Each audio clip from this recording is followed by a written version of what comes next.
Oi gente, eu sou a Duda e hoje nós vamos conversar sobre o livro Arábia, a história de um brasileiro no Oriente Médio, do autor Rafael Coelho. Eu li este livro a convite do autor Rafael Coelho, ele também foi escrito com a ajuda do Ryan Santos. Nós temos aqui um relato de viagem de um brasileiro que teve a oportunidade de se mudar por um tempo para estudar no Oriente Médio, especificamente na Arábia Saudita. Eu já adianto que se você se interessar pelo livro, ele está disponível no Kindle Unlimited da Amazon e ele está na lista de mais vendidos da parte de viagem e turismo.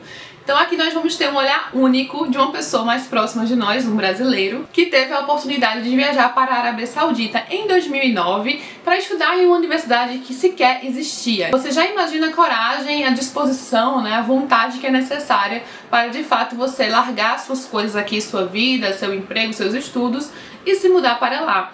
Quando a gente pensa em Arábia Saudita, eu vou falar por mim. A primeira coisa que vem na minha cabeça em relação à Arábia é a música de Aladdin. Eu passei a semana inteira com a música de Aladdin na cabeça.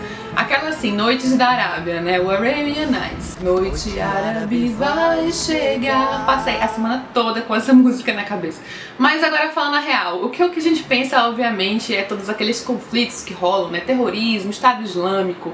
A gente já vai associar tudo no mesmo rolo, quando não é bem assim. Claro, hoje nós lembramos que recentemente o Donald Trump, presidente dos Estados Unidos, fez uma visita, a primeira visita oficial do presidente, né, em território estrangeiro, à Arábia Saudita. E também eu, particularmente, sempre penso na situação das mulheres nesses países. Porque por mais que a gente pense nas pessoas vivendo suas vidas normais, assim, fora essa questão do terrorismo e explosões, a gente sabe que a situação da mulher lá é muito complicada.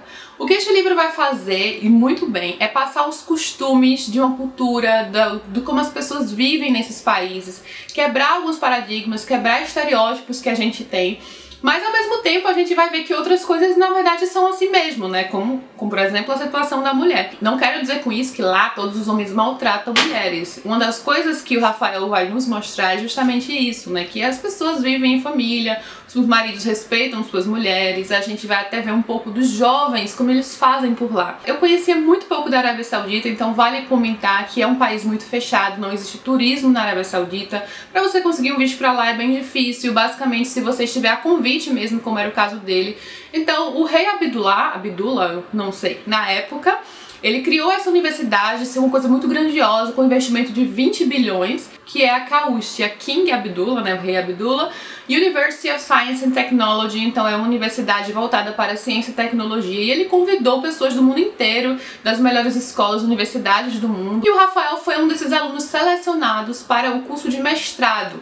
Claro, foi uma decisão muito importante na vida dele, né, porque ele estava terminando aqui a graduação e entrar no mercado de trabalho, mas ao mesmo tempo é uma oportunidade que a gente vê como única na vida, então ele ficou muito relutante, ele vai passar como foi desde o início, na pré-seleção, os benefícios enormes que o rei oferecia a todos, né, para poder convencer as pessoas para se mudar para a Arábia Saudita é preciso muitos benefícios, né, especialmente aqui o pessoal do Ocidente que tem sua liberdade. Por mais que essa universidade fosse conhecida como um local internacional, né, foi uma cidade universitária erigida, assim, bem grandiosa, e que nem todas as leis se aplicariam naquele local. Por exemplo, as mulheres lá poderiam se vestir como quisessem, obviamente eram pessoas de outros locais do mundo. Elas poderiam dirigir naquele local da universidade, mas em outros locais não é possível. A gente vê que muitos crimes lá são punidos com a pena de morte e decapitação em praça pública.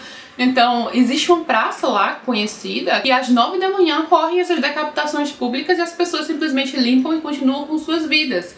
Pra gente é uma coisa assim muito bárbara, né? Porque são praticamente leis medievais, é uma coisa assim totalmente inacreditável para nossa realidade que as coisas lá sejam tratadas dessa forma. Mas ao mesmo tempo, um olhar de uma pessoa que morou por lá e conheceu outros árabes, foi amigo de alguns, a gente vê que essas pessoas são pessoas. Eles não possuem liberdade de religião, eles precisam seguir o islamismo, eles precisam ser muçulmanos, porque se você renegar a religião lá, é pena de morte. Entre outras coisas, eles não têm cinema e quando os filmes chegam são completamente censurados, a internet é censurada, eles não podem comer carne de porco, a gente vai ver como é que funciona o Ramadã, então há vários costumes. A Arábia Saudita é um dos mais fechados, que seguem ao pé da letra, assim, ao Corão, tanto que não pode entrar bebida alcoólica no país. É proibido beber. A gente vai ver como algumas pessoas fazem, né, pra burlar um pouco isso. E por conta de tudo isso, dessa visão privilegiada que o Rafael nos dá, como se nós estivéssemos passando um tempo na Arábia Saudita, O livro é tão interessante. É um livro que você lê muito rápido, a linguagem é bem fácil, é como eu falei, é como se fosse uma conversa, alguém estivesse te passando o relato da viagem. Ele tem mais ou menos 150 páginas. Ao final da leitura eu senti que aprendi muito, sabe? Coisas que eu não fazia a menor ideia, costumes, e a gente se sente mais próximo daquelas pessoas. Entre outros países, o Rafael visitou a Síria na época, ele fez várias viagens com os amigos ao redor, conheceu muitos países. E isso não seria possível, por exemplo, hoje em dia, né? Porque a Síria está numa situação terrível. Ele visitou a cidade de Alepo, que está destruída, na época não estava, ainda não existia o Estado Islâmico, que só surgiu em 2012. Lembrando que ele ficou ali no período entre 2009 e 2011. Então algumas coisas já mudaram. É necessária essa visão que os muçulmanos, as pessoas que praticam o islamismo, não são terroristas. Isso é um pequeno grupo lá dentro que, infelizmente, acaba contagiando tanto, né? As pessoas veem só desastres, explosões e terrorismo na mídia, e isso cria um preconceito, e por isso livros assim são tão importantes para quebrar esses preconceitos. Em países mais fechados, com tudo censurado, a gente quase não pode ter essa visão, e este livro foi um abrir os olhos, sabe, nesse sentido, para poder ver como é que essas pessoas costumam viver o seu dia. Eu acho que é isso, eu dei apenas uma breve amostra do que você vai encontrar no livro Arábia.